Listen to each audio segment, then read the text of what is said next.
4 years ago, in March of 2009, I went to get my mail out of my mailbox, and there was a card from my dad. And I knew I could spot it from a mile away because it was like this big, huge, oversized pink envelope, and my dad was left-handed, so it was like this slanty, left-handed writing on it. But I was surprised because there was no occasion, so I opened it up, and I saw that it was a birthday card. And it wasn't my birthday. My birthday wasn't for another 6 weeks. So right away, instinctively, I knew, my heart just dropped, and I knew the reason why he'd sent me this birthday card so early was because he was afraid that he was not going to live another 6 weeks to say happy birthday to me because he was dying of cancer. And I knew that, but he lived in Pittsburgh, and I live in Connecticut, so I didn't see him every day, and I was kind of in denial about it. Even though I kind of like knew right away, I felt like I had to come up with some logical explanation for why he had done this. My dad was a very meticulous person, and he would not have just sent this, out that early. But I also, like Julia, also have a brother and a sister, so 3 kids. My parents were probably pretty stressed. And my brother and my sister, we were all born in different years, but they were both born in March, and so I concocted this theory that my dad had mixed up my birthday with one of their birthdays, whatever I talked, but anyway, that wasn't the case. So he did live another few months, not very much longer past that. And I did get a chance to go to Pittsburgh a couple of different times back and forth and spend some time with him. And one of the things that we did together was going through and looking at his stamp collection. So my dad had been collecting stamps for about 30 years, and he had amassed this really big collection, and it was like all in binders and the stamps on pages and the pages in the binders. And it was just kind of this quiet hobby that he had, and we didn't really know much about it, and he didn't talk about it, but I did have this one memory of when I was little, about 8 or 9 years old, of my dad taking me to the stamp convention, and I remember being just bored out of my mind and totally uninterested in the stamps, but I thought it was kind of fun hanging with my dad, but I never really got into the stamps. But the reason why we were specifically looking at this collection of stamps at that time was because my stepmother had informed us, because my dad didn't really talk about anything, but so my stepmother informed me and my brother and my sister that my dad had chosen one special thing to leave to each one of us, and that he was leaving his records to my brother and his guitar to my sister and the stamps to me. And so I never said this out loud, but my gut reaction was like, I don't want these stupid stamps. Why is he leaving me stamps? I want the records or whatever. But, I knew that it wasn't really about the stamps or the records. It was just that I didn't want my dad to be dying, but he was.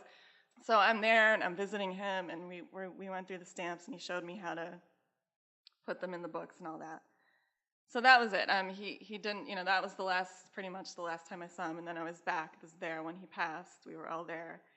We had his funeral. It was, he died the night before Memorial Day. So we had his funeral, and then I stayed there a couple days, and then it was Thursday. My husband and I were driving home from Pittsburgh back to Connecticut, which is somewhere around 9 hours, so a lot of time in the car to talk, and I was just totally beside myself about how this world was going to work without being able to talk to my dad. I also kind of was expressing a lot of regret about certain things that I wished I had pressed my dad harder to talk about, which I had pressed him to talk about, but, my dad he was the kind of guy that was always there and, taught us things, but he didn't talk about stuff. So, but I just couldn't, I was just kind of beating myself up about it. And so Ian, he's driving the car, he turned to me and he said, I'm not really sure what to say. I don't know what to tell you about this, but I think I know who you should talk to, who would have some good advice for you. And I said, who? And he said, my dad, and he was referring to Don, his father, who was my father-in-law. And I thought, of course, why didn't I think of that? Because I had often talked to Don when I needed fatherly advice. Don was a lot more talkative than my father. So that was comforting, and I just kind of put the thing out. I said, that's good, I'll just put this out of my head, and then when I'm ready, I'll talk to Don.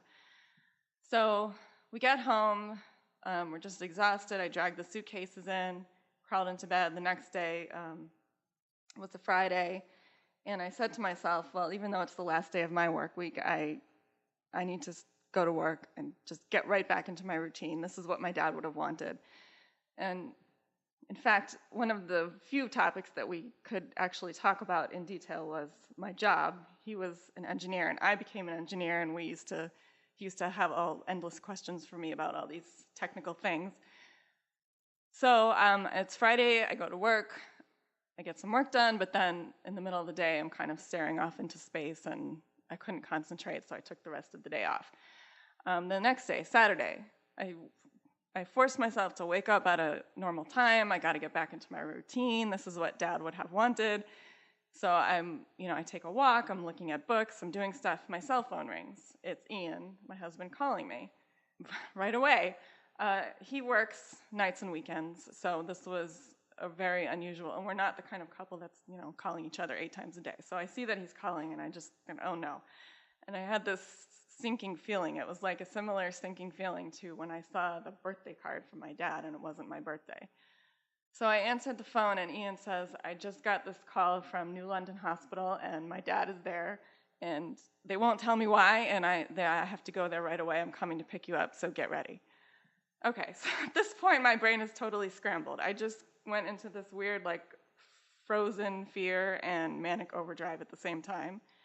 I ran home, pacing around. I go in the house, I open the front door, I see the suitcases are still sitting there from 2 days ago when we got home from my father's funeral. I thought, maybe there's something in here we might need, so I threw the suitcases in the car. I'm just pacing around for 20 minutes. He comes home, screeches into the driveway. I'm just still pacing. When I see him, I was sort of frozen, and he's like, what are you doing? Get in the car.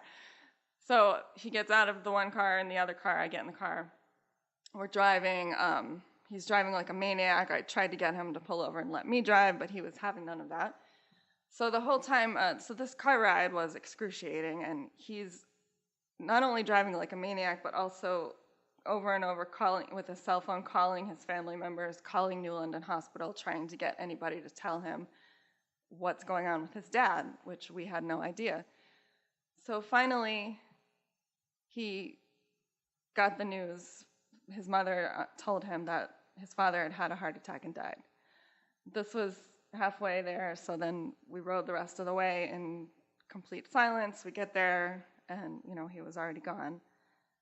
The routine was totally out the window, and this switch inside of me kind of flipped because I had to go from trying to mourn my dad to feeling like the instinct to support him because he just lost his dad.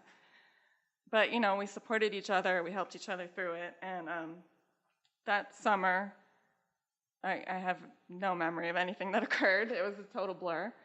But eventually, in the fall, the fog started to lift, and I felt like I needed to get out of that support mode and go back into the mourning mode, and how was I going to do this? I was never going to be able to talk to my dad. I was never going to be able to talk to my father-in-law. I was never going to be able to talk to my father-in-law about my dad, and it was just awful, but, it was hard to think about my dad without thinking about Don and them lying there sick. So I started pulling out photo albums and looking at old photos so that I could see the old photos of my dad and reminisce. And then I found the stamp collection, which I had put by my photo album. So I started looking at the stamps. I pulled out the books of stamps. I started looking at them.